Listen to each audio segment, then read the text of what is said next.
So you've got a sense of where advocacy comes from and our roots, so that we know perhaps where we're going in the future. First thing to say about advocacy is that there's nothing new about the idea of a person speaking up for themselves. There's nothing new about the right to be heard and to be taken seriously when decisions are made. And if you think back thousands of years, people have been doing this throughout time. Every great leader, from Moses, has been an advocate for their people. If you think about Advocacy, the leaders in the French Revolution, all coming together to say no to oppression and giving the people a voice. So that's really where our roots are, in that really simple human need to be heard and speak up.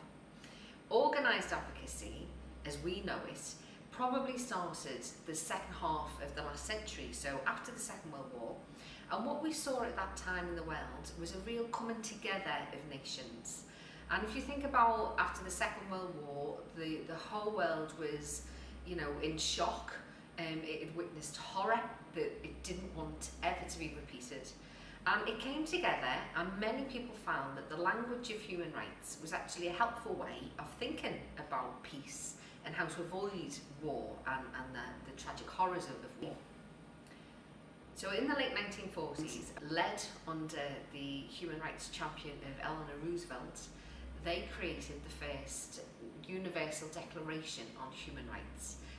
This led in Europe in 1953 to the first European Declaration on Human Rights, and that still forms a lot of our human rights law for today. So a really significant piece of development in Europe. So about this time, the 1950s, we saw a real questioning of how human rights were being enjoyed by people and protected.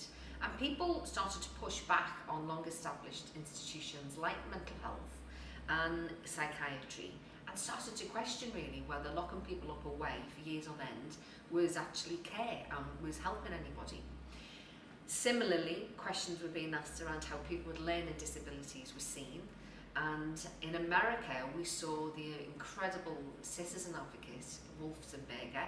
He started to develop ideas around citizenship, and again started to question, what did it mean to be an active citizen if I had a learning disability? How was I viewed? Where were my opportunities to have a normal day-to-day life and relationships and job and contribution in my community? And that had a big impact across the pond.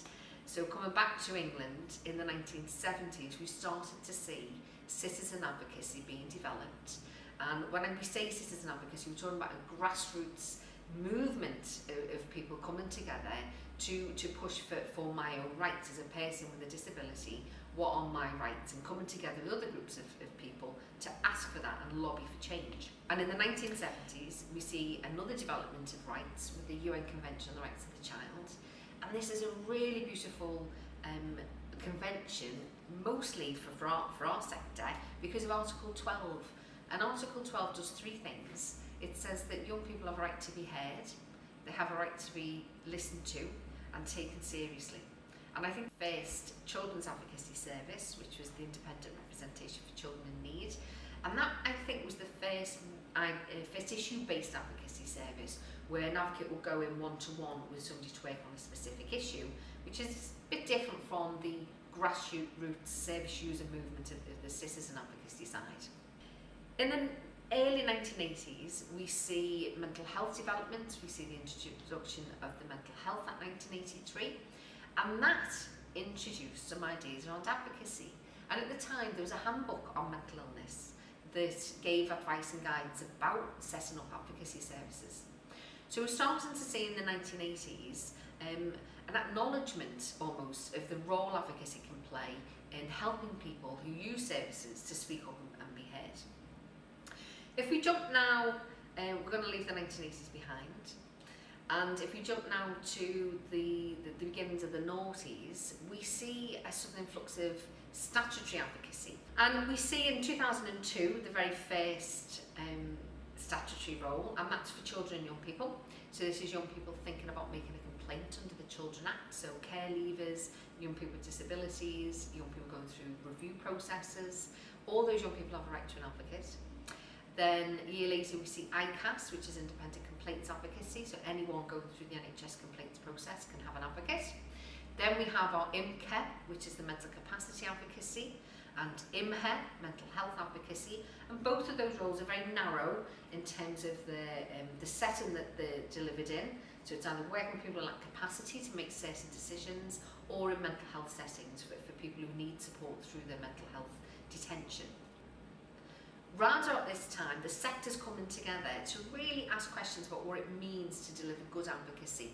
And we see in 2002 the development of the advocacy standards and a charter for advocates to use, and this sets out some basic principles about what it means to be an independent advocate.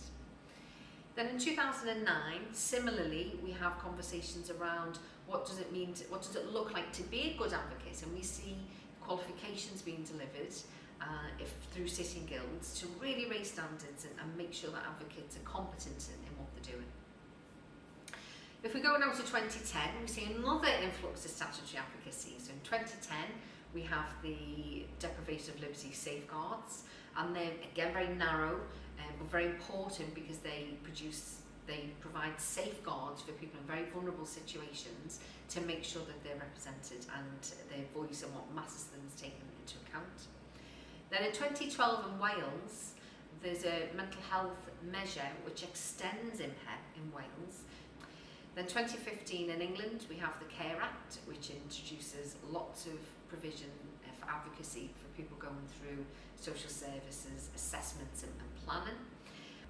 And in Wales, a year later, we have the Social Services and Wellbeing Act, which introduces independent professional advocacy, similar to the CARE Act, about people going through those planning processes for their care and support needs.